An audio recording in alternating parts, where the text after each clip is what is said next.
Okey guys, hari ni kita akan melukis. Cuba korang komen kat bawah korang nak saya lukis apa. Okey, saya dah tahu. Kita akan lukis pemandangan yang sangat cantik menggunakan tablet Huawei. Okey, first kita nak lukis dia punya ground ni. Kita kena buat warna-warna dengan coklat. Buat macam ni. Lepas tu kita ambil warna coklat, kita masukkan. Kita tak boleh masukkan.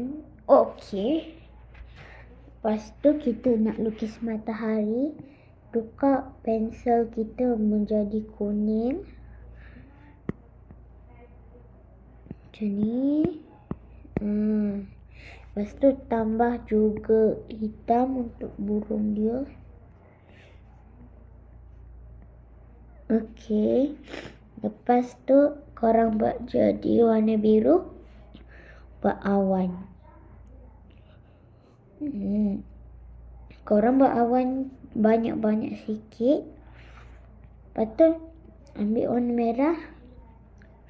Kita lukis bumbung dia. Lepas tu kita buat tiang dia warna ni.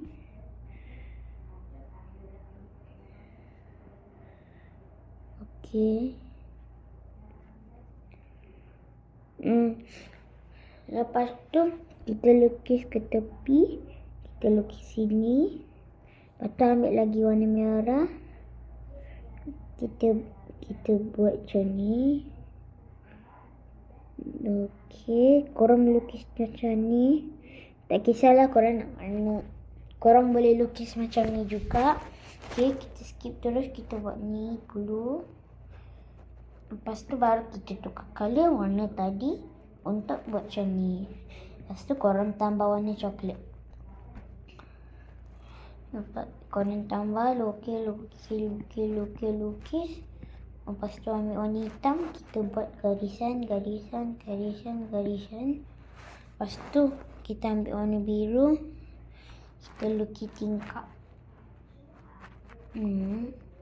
Lukis dia tingkap macam ni. Lepas tu korang boleh juga lukis pokok. Ambil warna coklat dulu. Macam ni. Lepas tu kita warna dalam dia. Yang bawah ni pun korang warna coklat. Okey. Pokok ni kita sambung pokok tadi. Ambil warna hijau pula. Kita lukis macam ni. Okey. Dan juga korang boleh tambah juga apa-apa korang nak. Macam pisang ke apa kan. Korang boleh je jadi macam ni. Lepas tu kalau korang nak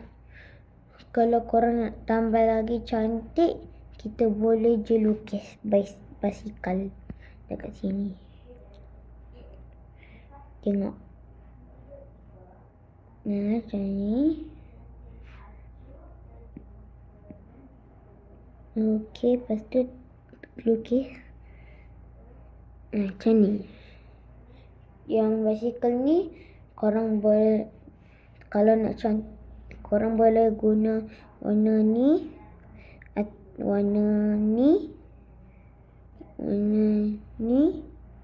maksimum je saya akan tunjuk warna ni,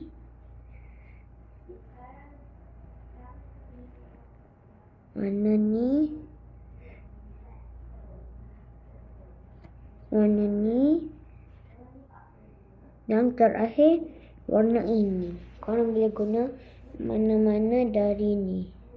Dari warna ni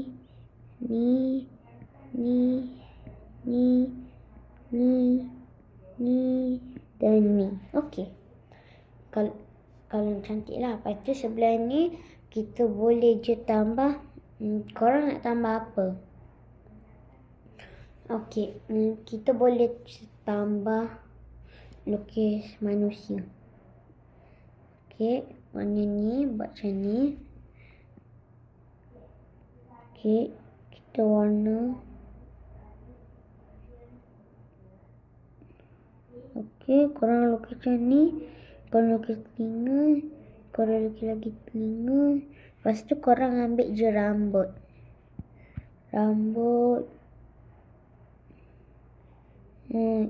Mata, mulut, hidung.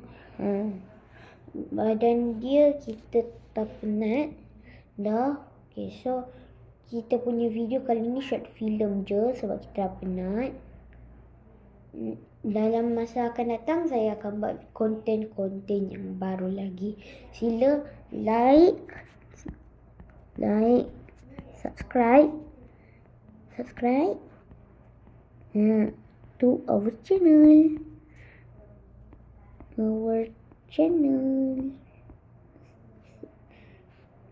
And bye.